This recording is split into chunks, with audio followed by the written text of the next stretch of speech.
Hey guys, just wanted to whip out a quick sharpening video. This is for you, Alan. So basically I did a full write-up, basically recommending for a quick, good starter, no frills sharpening kit. The options are endless, but I basically was just recommending three things. One is a set of diamond plates for roughing out your blade. A water stone. Here's a combination water stone. This is like 4,000 grit. This is 8,000 grit. And 8,000 grit is about as high grit as I go for my sharpening. And then just a honing guide. I don't know that it really matters what the honing guide is, but this is a Lee Nielsen one. Kind of embarrassingly nice. But so, anyways, just to keep this short, I'm giving this plane to Alan, number 5 Stanley, and so basically, I'm starting from scratch here, where this was sharp at one point, but it got dragged across some, or it was on the driveway, so I don't know that you can really see. Yeah, you'll have to take my word for it. Yeah, it looks pretty good. Wow, this is great content. Anyways, there's a few nicks in the blade here, and so I got to remove a lot of metal just to get back to a good starting point, and so that's the point of this video, is to show you how to hopefully quickly do that. So all we're really doing when we're sharpening is reducing two planes down to a single edge, and we're basically just trying to polish these points. Now, polishing a large plane of metal, it takes a long time, so we try to avoid having to take a lot of time to do that by basically doing they have like a primary bevel and a secondary bevel. Basically you're just removing all this shit so that you're not sanding all this, roughly speaking. You're really only working on refining this last little part of the blade here.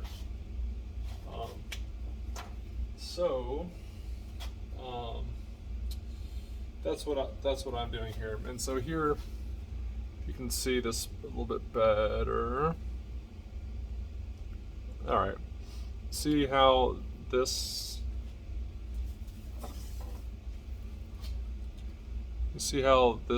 part of my blade is backwards here. All right. This part of the blade looks pretty rough, whereas this is basically a mirror. And let's see. You can see like up along the edge here, it's fairly mirror-like, and especially up here along this bevel, it's extremely mirror-like. That's because that's where I took all my time. Oh, here we go. All right, now you can kind of see there's a chip here. We're there. So basically, like, we'll start by hogging off this secondary bevel, so that this primary bevel right now, I'd say it's like an 1/8 of an inch or more wide. That's way too wide. You don't need it to be like that. So we're just going to hog off a bunch of that material. So what I would typically do actually is I would use a grinder and reduce that. In my write-up, I recommended you get a 300 grit plate. This here's a 600. I'm just going to start by hogging off some stuff with this grinder. I'm going to cheat a little bit, just for the sake of making this fast. But let's start with that. With some safety glasses.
right, so here we are again. We've actually worked completely past our the chips in our blade that we had before, and you can see that there's a 20 25 degree back bevel or secondary bevel, and then the primary bevel's 30 degrees. And so this, in theory, would sort of be where you'd be starting with, unless you dropped your plain blade. This is where you'd be starting with. So I'll just start by throwing my water stone in the water, and that's the stone that we're going to be finishing everything off with.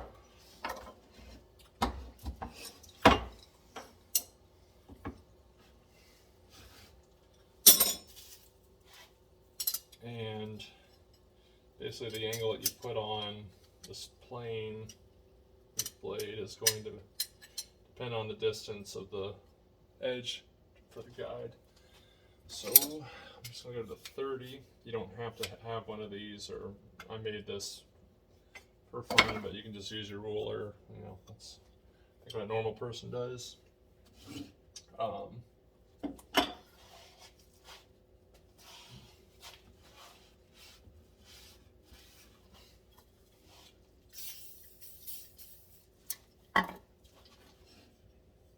So I'm just removing the burr from sharpening there. So here we are. We've got our basic start here. You can see I've got some of a bit of a burr here, a little bit of a maybe a little bit of a chip still there where my pinky is. So we'll start with our most aggressive grit, and then just work our way up. So I'll just do like 20 strokes, and we'll see where we're at.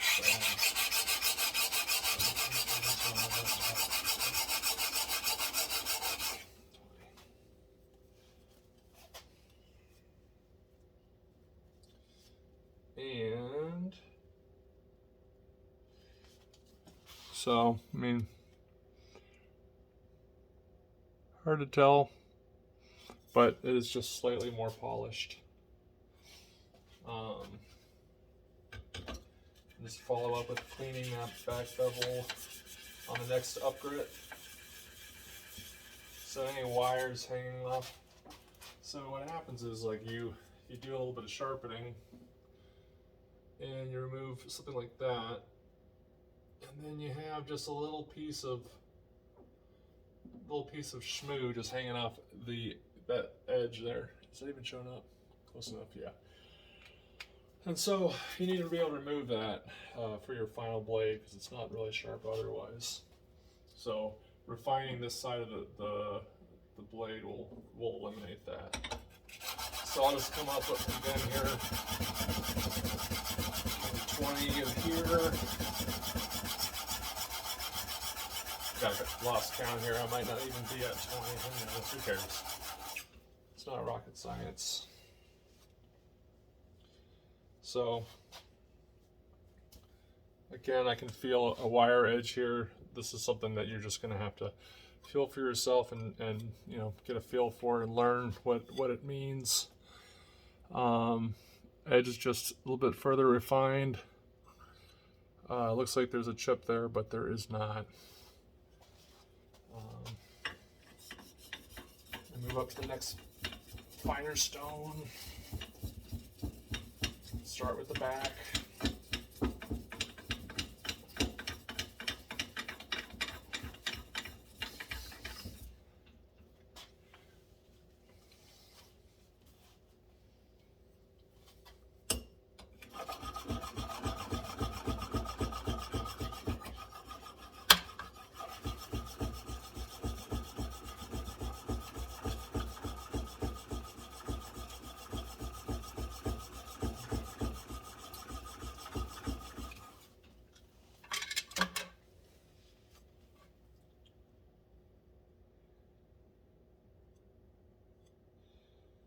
Alright, so you might be able to see here,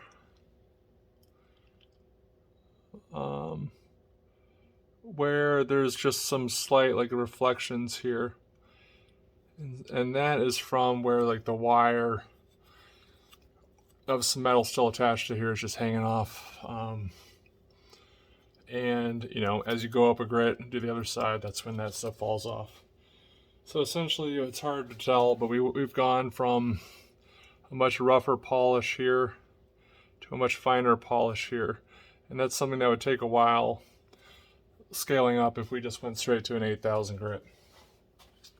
So these will always be flat, will take a lot of abuse, and will allow you to whip through you know, establishing your plane geometry pretty patiently for not that much money. Actually, for some reason these have gotten pretty cheap. I think all told these were like 120 bucks or something like that, and they'll last like a really long time. All right, that gets us to our water stone. So, you know, and this water stone, you can see how uneven the wear is. This is, the white is your 4,000 grit. This is your 8,000 grit.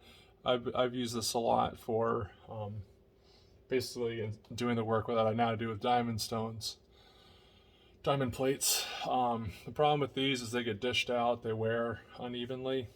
They're supposed to wear, and then you got to reflatten them.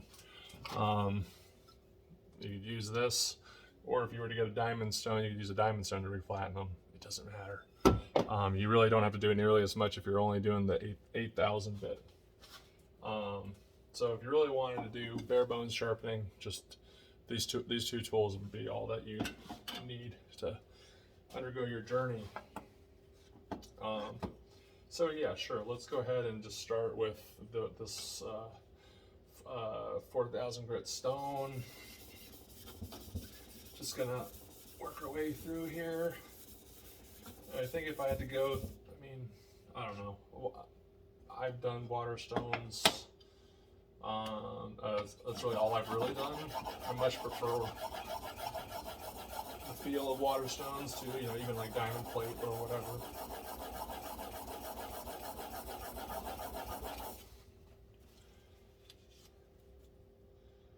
And I don't really know how well all this is picking up, but you know, you can see even there, it's a fairly good. It smoothed it quite a bit. And let's see, can you see the reflection very well? Not particularly. For instance, here you can see in my chisel, you can see the reflection of the screen there. There's a slight dished out place in that bevel, and that's from using my grinder because it's not perfectly flat. It's a 8-inch radius or 8-inch diameter wheel. So yeah, anyways, back to the moment of truth. Let's see, we're at 15 minutes. Jesus Christ. All right. So yeah, now we're finishing this up, and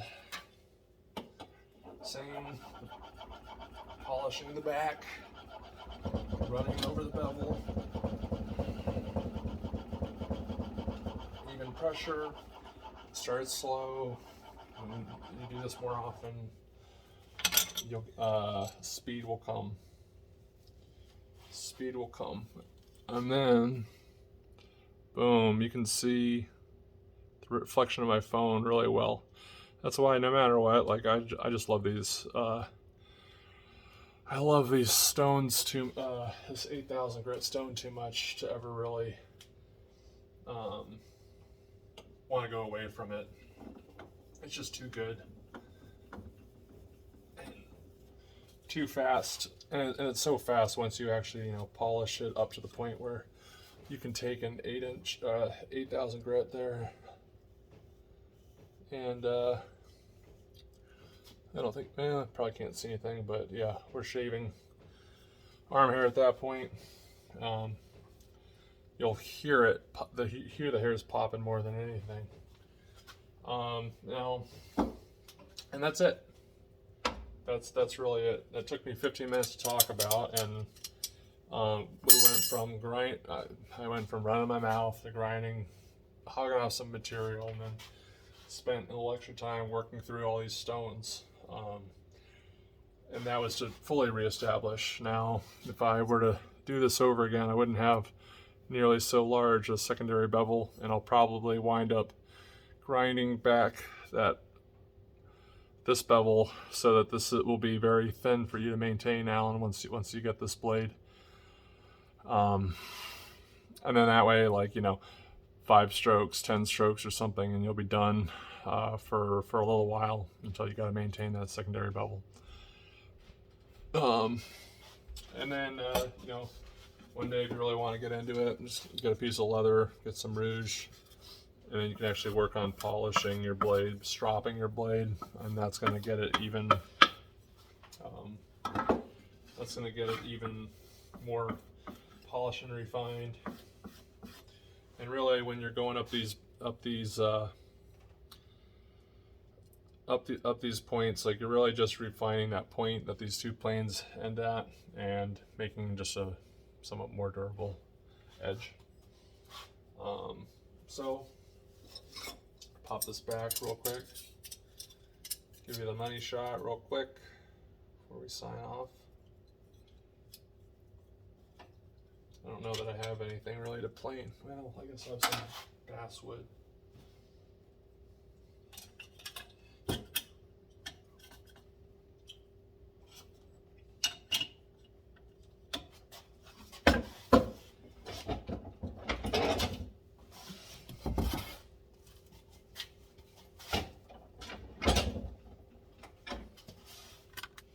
And this is basswood, so it's really not going to mean anything if it takes a great shaving. So it's way too thick.